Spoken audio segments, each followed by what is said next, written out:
think that I've never felt this way. Is the pitch bend. So, ang laki ng boses ko, di ba? So, pwede na itong market. So, ito yung ginagamit. Ito yung the sound card. Yung V8 sound card.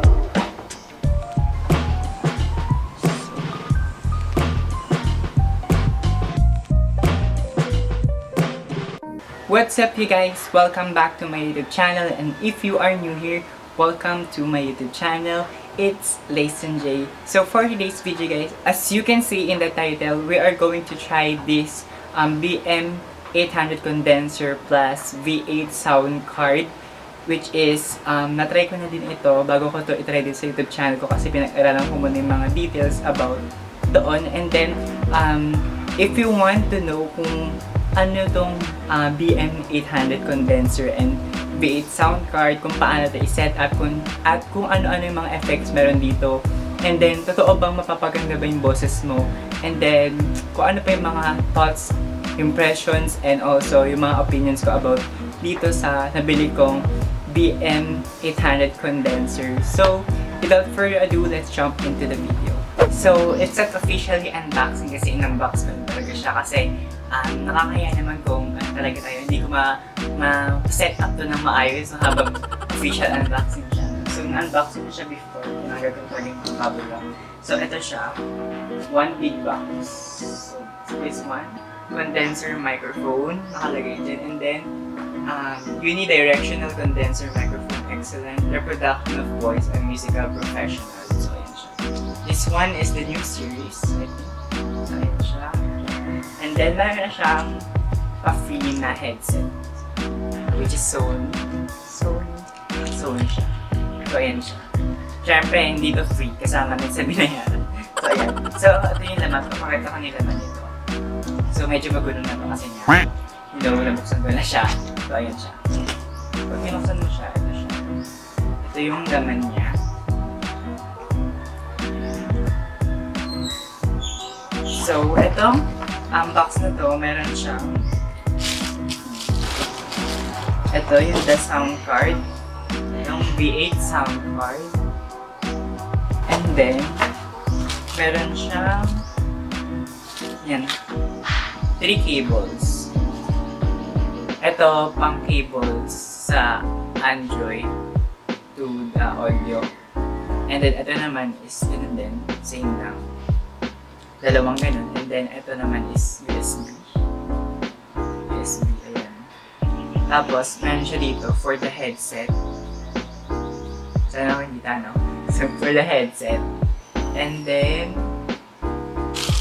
meron siya for the microphone. Pwede ito isaksak-sakbo para kapag naka-open na yung headset mo, and then meron ka pang microphone para mas marinig yung voice mo. So ayan.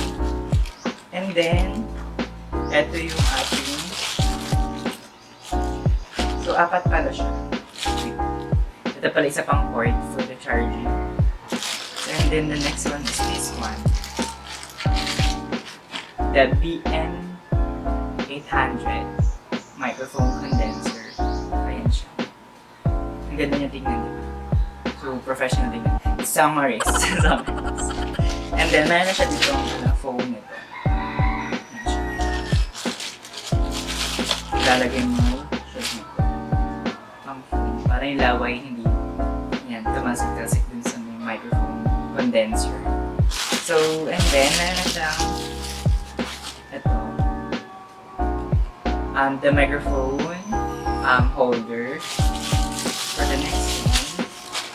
Ito yung I think parang tripod, pero hindi siya tripod. Ito yung paano rock nung microphone, yung pang stand, yung ganyan. And then for the filter,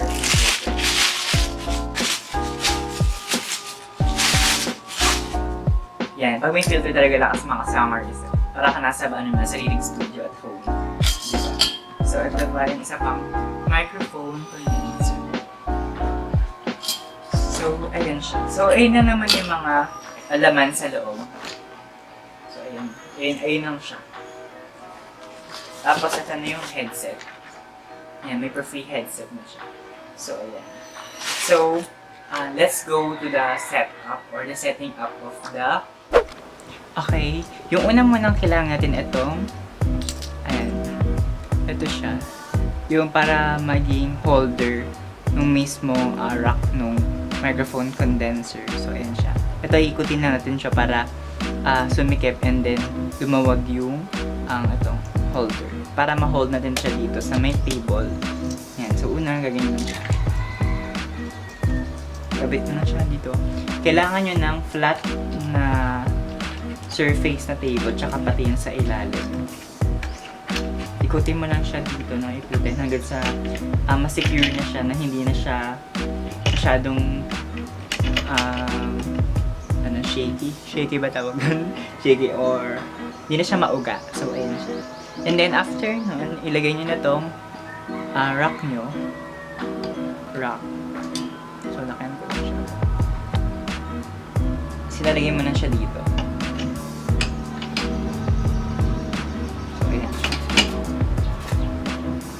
Ayan. Nalagay mo na siya. Layuan ko lang yung video. So, after mo siyang layuan, so, ito na siya. Naka-hold na siya dito. And then, kahayin mo na ito. Para siyang may tornilyo. And then, dito mo siya. Para ma-secure yung dito. Hindi siya mauga. So, ayan siya. Kasi pag ganyan, mag-uga siya. Pwede mo siyang sikipan.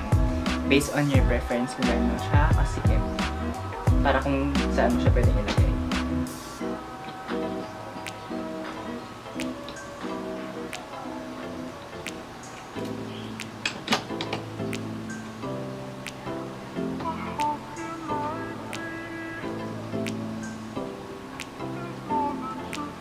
And then, so, ito na siya. So, nakabit na natin siya dito. Then, labasin natin to. So, ayan. Ayan na siya. Yan. Siyempre na black yung aking background. Black pa din tong, yung rock natin. So, and then the next one, kailangan magkabit itong microphone condenser holder. So, dito siya.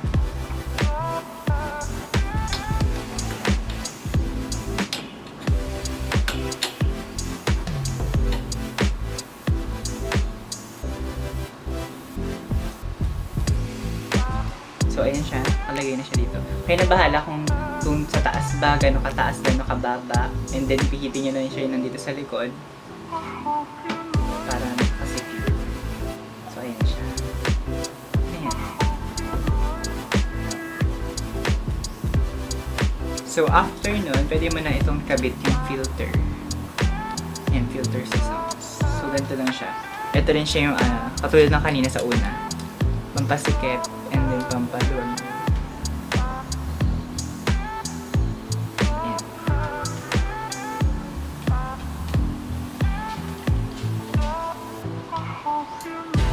So it depends on you kung saan mo siya ilalagay.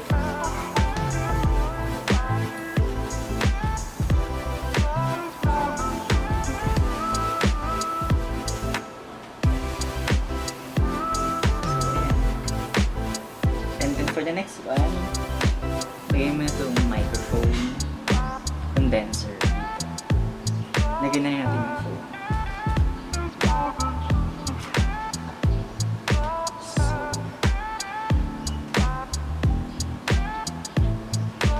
So, adjust na natin siya.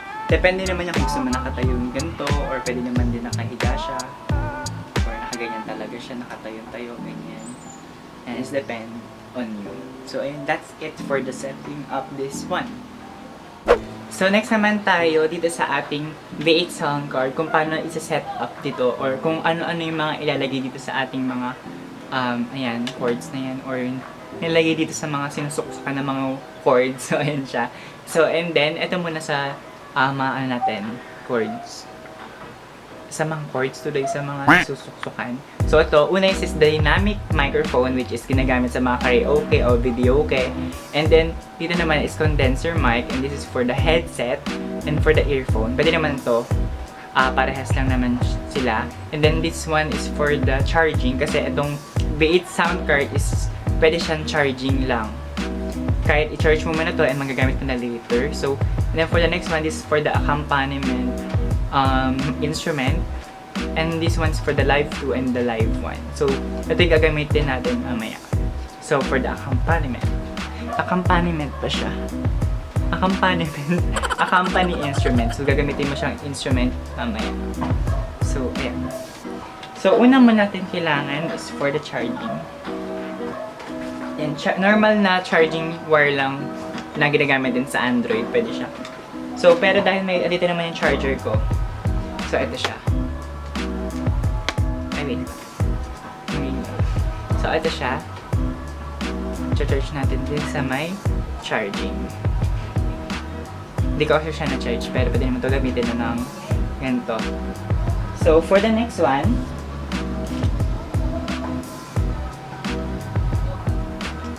gagamitin ko naman is my phone as my live 1.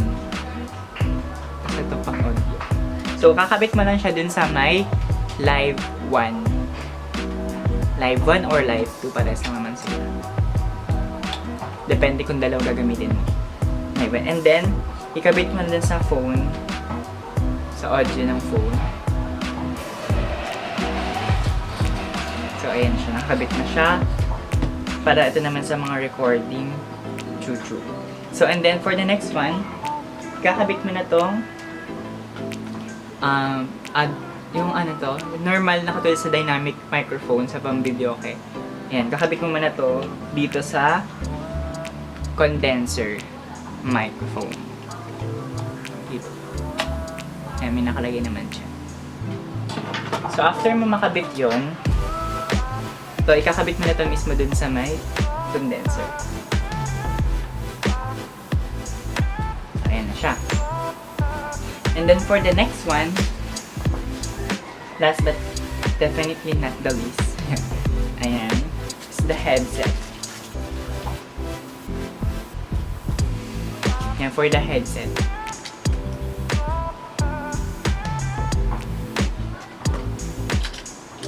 Lagay nyo na siya sa headset or earphone. Ako lalagay ko na siya sa headset. Pwede naman siya, parehas lang naman siya sa headset. Ayan.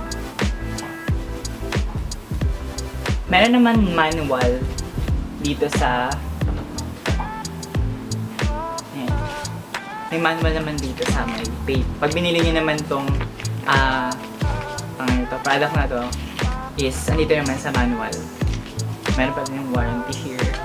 So, ayun. By the way, the link of this product is on the description box. Check it out if you want to buy this one. So, ayan. Ayan, kung paano naman ito i-open is i-press na natin ito ng 3 seconds. So, ayan siya. Ayan siya. And then, magla-light na siya ng blue. Ayan. Or violet. Depende. Ewan ko rin. Pero, ayun siya. Nakalagay dito. So, kapag naka-on na siya, ganyan na siya. Naka-on na siya, diba? So, ayan, na-adjust mo na lang yung maximum level ng microphone or the echo maximum level. So, i-record ko na siya. Let's check the differences. Difference.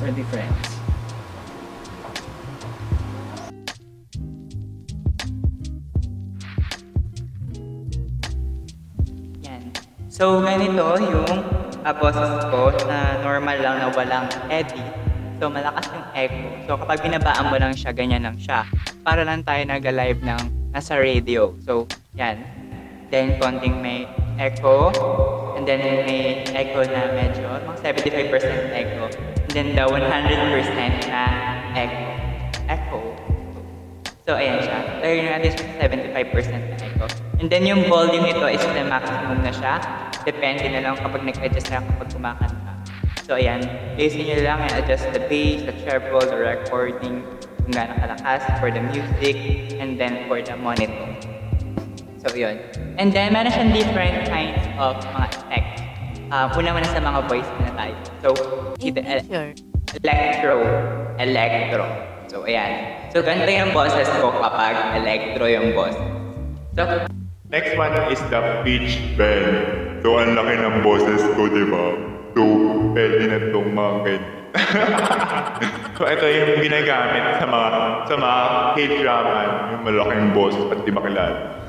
So, ito siya ginagamit. And then,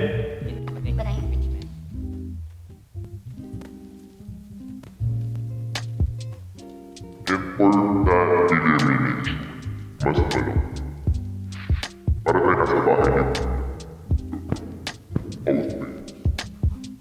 Sa housemate, pumunta kayo sa confession. So, ganyan siya. Narinig ko yung boses ko and yung ears. Laki talaga. So, we just For the shockwave is normally used pag kumakanta ako din ginagamit ko talaga. Ginagamit ko ito sa video ko sa TV para mas maganda yung boses and also the sound. So then, this is for the MC. So yan yung mga MC natin. No? Yung mga normal na ginagamit sa mga TikTok, yung mga natin MC. Hello? Hello? Welcome to our class. Welcome to our class. Welcome, ladies and gentlemen. Oh, gano'n. Ito naman is the dodge. Hello? Hello? So, mamaya mag-try tayo ng kanta. So, ito meron mga different kinds of...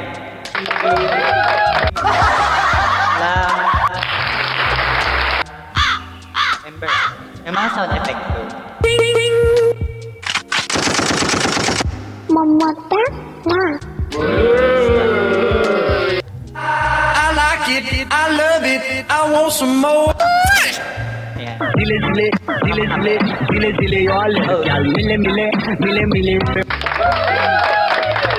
Ayan, baka so, ayan. So, that's it for the tour of this sound card. So, magka-try na akong kumanta. Try ko yung mga different kinds of effect kung ano mas maganda. Medyo malakas lang talaga yung echo nito pero pwede nyo na may adjust. So, I don't know kung may difference naman sila. So, this is my voice without this microphone. So, ito.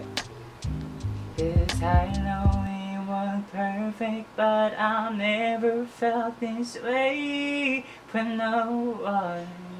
Oh, I just can't imagine how you could be so okay now that I'm gone.